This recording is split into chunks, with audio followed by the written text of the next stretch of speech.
Selamat pagi, nama saya Christopher Darren Setiawan. Saya dari kelompok Pianosa 075 dan pada tanggal 14 Agustus saya mengunjungi Museum Kalimantan Barat yang berada di Pontianak. Museum Provinsi Kalimantan Barat dirintis sejak tahun 1974 oleh Kantor Wilayah Depdikbud Provinsi Kalimantan Barat. Nah, pada tanggal 4 Oktober 1983, Museum Provinsi Kalimantan Barat ini dibuka untuk umum dan peresmiannya oleh Direktur Jenderal Kebudayaan Depdikbud. Pada tanggal 2 April 1988, ia menjadi unit pelaksanaan teknis Kanwil untuk Depdikbud Provinsi Kalimantan Barat yang diresmikan oleh Sekretaris Jenderal Depdikbud RI. Kemudian tanggal 9 Januari 1991 berubah menjadi UPT, Direktur Jenderal Kebudayaan Depdikbud RI.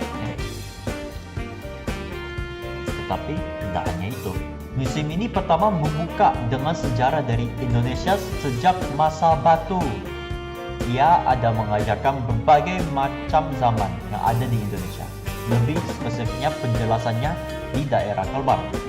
Nah, zaman-zaman seperti apa?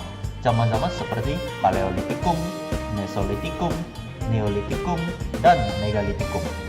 Juga ada dimasukin tradisi-tradisi dari setiap zaman seperti alat-alat yang digunakan, dan juga ada menunjukkan fauna-fauna yang bisa ditemukan pada zaman tersebut. Salah satu dari alat yang ditunjukkan pada masa ini adalah kapak dari kapak genggam ataupun disebut dengan kapak rakit. Juga ada ditunjukkan alat-alat hias seperti kalung manik dan agit yang dipakai untuk upacara yang bersifat religius ataupun gelang kaca dan sasawak manik ataupun disebut ikat pinggang.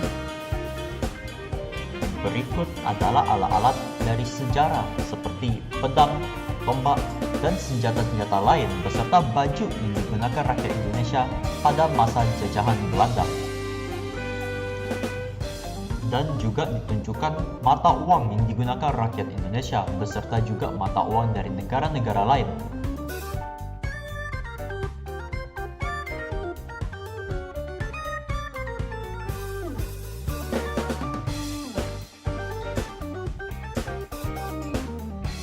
Juga ada heraldika yang digunakan sebagai tanda jasa ataupun pangkat resmi, beserta cap yang dipakai oleh berbagai kerajaan dan konsep lambang kerajaan Pontianak.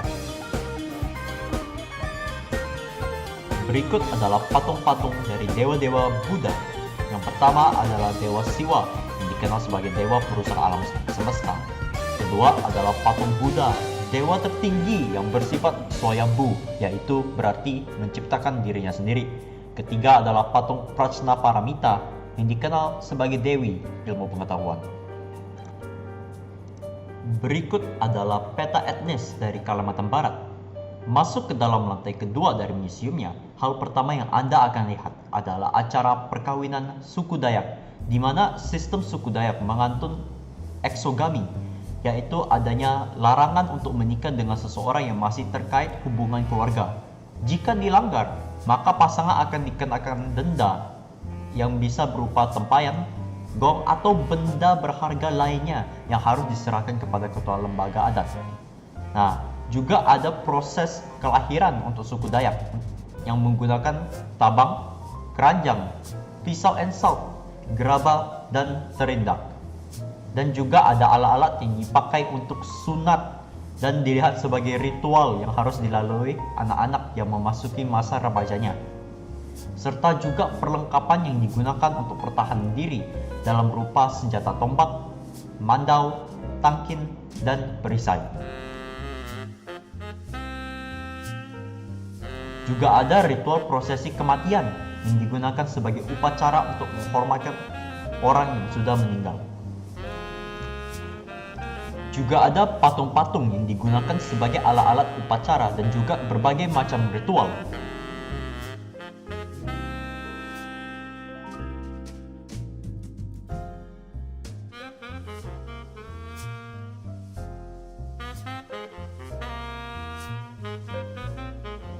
Berikut adalah senjata-senjata yang digunakan suku Melayu seperti keris dan golok.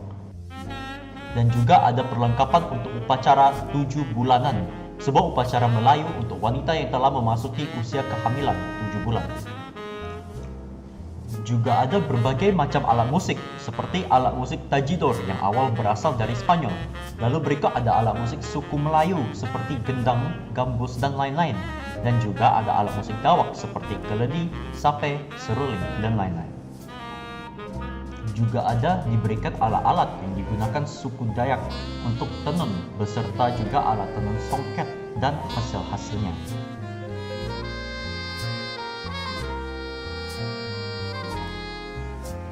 Dan juga ada sekilas dari sejarah Tionghoa di dalam Kalimantan Barat.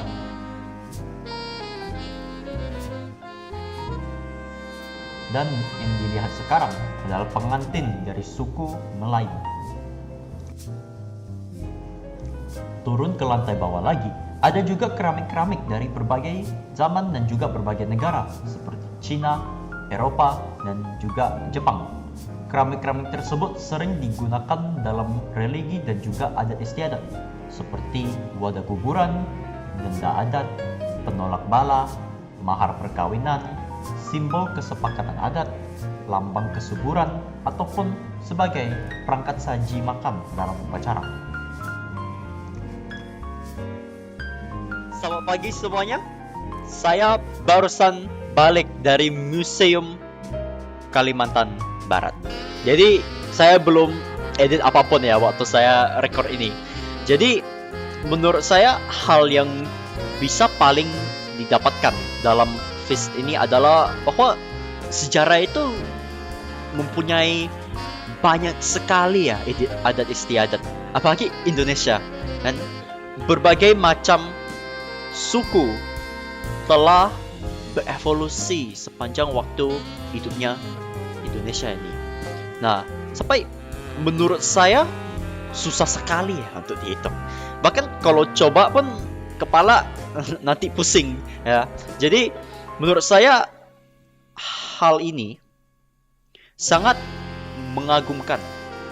Karena meskipun Indonesia mempunyai sejarah yang sangat kaya dengan tradisi dari berbagai macam suku, ada suku Melayu, ada suku Dayak, dan ada masih banyak lagi.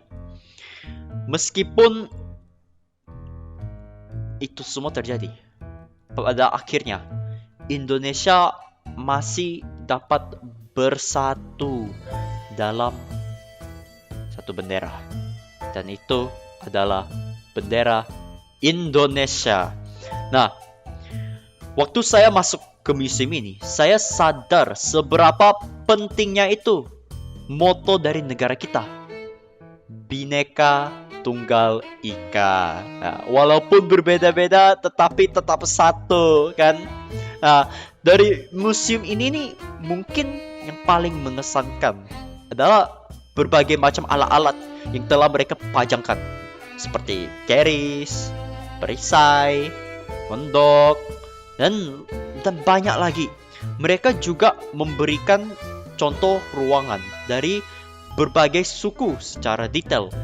Sekalian juga ada memberikan beberapa pajangan ya, memberikan beberapa contoh dari baju khas suku tersebut. Nah, hal-hal yang menurut saya bisa diimprove, kan? Tidak segala hal sempurna ya, semuanya ada mistake. Nah, menurut saya yang bisa diimprove adalah lightingnya dan lampu-lampu yang disimpan. Banyak dari pajangan menurut saya lumayan gelap ya, dan juga bisa diterangkan supaya ini semua detail-detailnya nih bisa dilihat secara jelas. Jadi itu saja dari kelompok kita Pianosa 075. Terima kasih banyak sudah menonton dan sampai jumpa. Tapi sebelum saya pergi, jangan lupa untuk subscribe kepada YouTube channel kita dan juga memberikan like di bawah video ini, guys. Ya, itu saja dari saya. Terima kasih banyak. Bye bye.